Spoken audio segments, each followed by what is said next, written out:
সবাই বসে যান, আওয়াজ বন্ধ করে। ভলান্টিয়ার ভাইরা এদিকে বিনয়ের সাথে মানুষদেরকে বসানোর জন্য চেষ্টা করে। আশেপাশে যারা আছেন বসে তারা দাঁড়ানো ভাইদেরকে হাতে পায়ে ধরে বসান, সবাই সবাইকে টান দিয়ে বসান। ভাই এপাশে বসে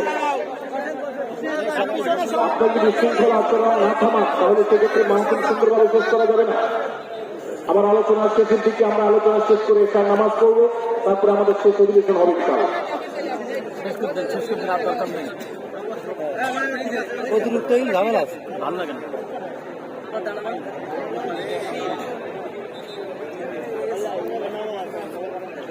ভাই মেহরবানি করে আপনারা শান্ত হন। আমাদের আলোচনার পর আজকের আমাদের প্রধান আকর্ষণ এবং প্রধান বক্তা ডক্টর মিজানুর রহমান আজহারী হাফিজাহুল্লাহ তিনি আসবেন, তিনি আলোচনা করবেন। তারপরে আমরা মাঠে ইনশাআল্লাহ সবাই জামাতের সাথে এশার সালাত আদায় করব। আমি কয়েক মিনিটের মধ্যে আলোচনা শেষ করবো, আপনারা মেহরবানি করে শান্ত হন। জাযাকুল্লাহ খাইর। ভাইরা আমার, আমি যে জায়গাটা ছিলাম সূরা হুজরাতের 12 নম্বর আয়াতে আল্লাহ রাব্বুল আলামিন আমাদেরকে সূরা হুজরাতের পঞ্চম শিক্ষা দিয়েছে। মুসলমানদের জন্য যা গুরুত্বপূর্ণ তা হলো আমরা কারোর প্রতি মন্দ ধারণা করব না। এই ক্ষেত্রে ডক্টর আব্দুল্লাহ জাহাঙ্গীরের মাওলার একটা উক্তি আমার মনে পড়ে। তিনি বলেছেন যে আজ আমাদের যারা ধর্ম চর্চা করি, আমরা যারা নিজেদেরকে প্র্যাকটিসিং মুসলমান মনে করি, আমাদের সবচেয়ে হুজুরদের সবচেয়ে পছন্দের গুনাহ হলো মন্দ ধারণা করা, অন্যের ব্যাপারে খারাপ ধারণা করা। অমুকের দালাল, তমুকের দালাল, কোন তথ্য উপাত্ত ভিত্তি প্রমাণ ছাড়া নিছক ধারণার উপর ভিত্তি করে অন্য মুসলমান ভাইকে আমি এরকম নানা তকমা দিয়ে আমরা কবিরা গুনাহে লিপ্ত হচ্ছি।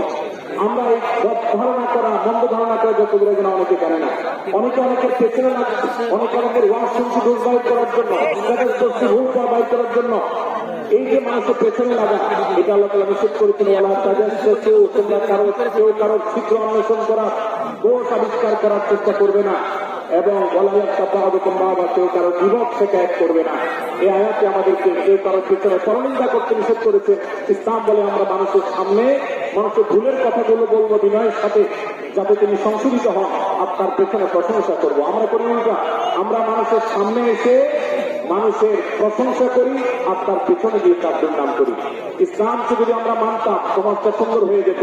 আমরা যদি সামনে কারো দোষ বলতাম তাহলে তিনি সংশোধিত হতেন, আর পেছনে যদি গুণ বলতাম তাহলে তিনি ভালো সেখান থেকে শিক্ষা গ্রহণ করতেন। সূরা হুজরাতের 6 নম্বর শিক্ষা 13 নম্বর আয়াতে আল্লাহ তাআলা বলেছেন যে আমাদের সবার গোড়া প্রত্যেকে এসেছে, আমাদের গর্বের কোনো বাহ্যিক কারণ নাই তাকওয়া ছাড়া।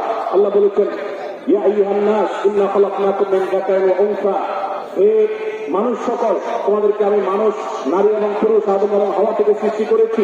ওয়াজআলনাকুম শুউবান ওয়া ক্বাবাইলা লিতাআরাফু, বিভিন্ন গোত্রে তোমাদেরকে আমি বিভক্ত করেছি পরিচয় জানার জন্য, শুধুমাত্র। আর আল্লাহ বলেছেন শেষে ইন্নাল্লাহা আলিমুন খাবীর, তোমরা কি করো আল্লাহ জানে। অতএব আমাদের কারোর উপর কারো কোনো শ্রেষ্ঠত্ব নেই তাকওয়া ছাড়া। আল্লাহ বলেছেন ইন্না আকরামাকুম ইনদাল্লাহি আতকাকুম, আমাদের মধ্যে সবচেয়ে মর্যাদাবান হবে তিনি যার মধ্যে তাকওয়া সবচেয়ে বেশি হবে।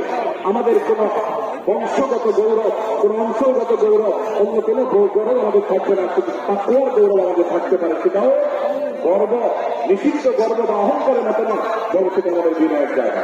সর্বশেষ 7 নম্বর যে শিক্ষা সূরা হুজরাতে রয়েছে সেটা 14 এবং 14 থেকে 18 নম্বর আয়াতে আল্লাহ তাআলা ঈমান এবং ইসলামের চিহ্ন উল্লেখ করেছেন। যে 6টা শিক্ষা উল্লেখ করা হয়েছে, এর আলোকে মুসলমানকে মুনাফিককে সেটা নিরূপণ হবে। এই জন্য আল্লাহ তাআলা শেষে এটি উল্লেখ করেছেন। এই 7টি শিক্ষাকে ধারণ করে আমরা আমাদেরকে ভালো মুসলমান হিসেবে গড়ে তোলার চেষ্টা করব, আমাদের জীবনকে সাজাবার চেষ্টা করব। আল্লাহ তাআলা আমাদের সবাইকে তৌফিক দান করুন। আমি আবার এক নজরে বলে শেষ করছি, সূরা হুজরাত কোরআনে কারীমের 26 নম্বর একটি সূরা, 49 নম্বর সূরা, কোরআনের 18টি আয়াতের আছে। প্রথম থেকে 5 নম্বর আয়াত পর্যন্ত আল্লাহ রাসূলের সাথে আদব লেহাজ বজায় রাখা, শিষ্টাচার মেনটেন করা এবং সম্মানের সুযোগের সাথে এখান থেকে আমরা শিক্ষা নিয়ে আদব লেহাজ বজায় রাখা, তাদের সামনে হাত ছেড়ে কথা না বলা, হাত ছেড়ে কাজ না করা, উচ্চকণ্ঠে কথা না বলা, শিক্ষা আল্লাহ দিয়েছে। দ্বিতীয়ত, আমাদেরকে কোন সংবাদ, বিশেষ করে অনির্ভরযোগ্য তথ্যের সংবাদ শুনে আমাদেরকে কারো ব্যাপারে ধারণা করার আগে আল্লাহ তাআলা আমাদেরকে যাচাই করার শিক্ষা দিয়েছেন। আমরা যেন গুজবে, আমরা যেন ধারণা প্রসূত কোন তথ্যে আমরা যেন কান না দিই, সেই শিক্ষা আল্লাহ আমাদেরকে দিয়েছেন। এটি 6 থেকে 8 নম্বর আয়াতে, 9 থেকে 10 নম্বর আয়াতে আল্লাহ তাআলা মুসলমানদের দুই গ্রুপের মধ্যে গন্ডগোল দেখা দিলে মীমাংসা করতে বলেছেন, এবং 4 নম্বর শিক্ষা 11 নম্বর আয়াতে বিদ্রোহ করতে নিষেধ করেছেন আল্লাহ তাআলা, কারণ নাম ধরে ব্যঙ্গ করাকে হারাম করা হয়েছে। এবং 5 নম্বর শিক্ষা 12 নম্বর আয়াতে আল্লাহ তাআলা দিয়েছেন, কারো প্রতি মন্দ ধারণা করা যাবে না, কারো পেছনে লাগা যাবে না, এবং কারো মন্দ নামে কাউকে ডাকা যাবে না, কারোর সমালোচনা তার পেছনে করা যাবে না, এগুলোকে হারাম করা হয়েছে। 6 নম্বর শিক্ষা 13 নম্বর আয়াতে আল্লাহ বলেছেন, আমাদের সবার মধ্যে কারোর কোন শ্রেষ্ঠত্ব নাই তাকওয়া ছাড়া, যার তাকওয়া যত বেশি, আল্লাহ ভীতি যত বেশি, তিনি আল্লাহর কাছে তত শ্রেষ্ঠ এবং সেরা। 7 নম্বর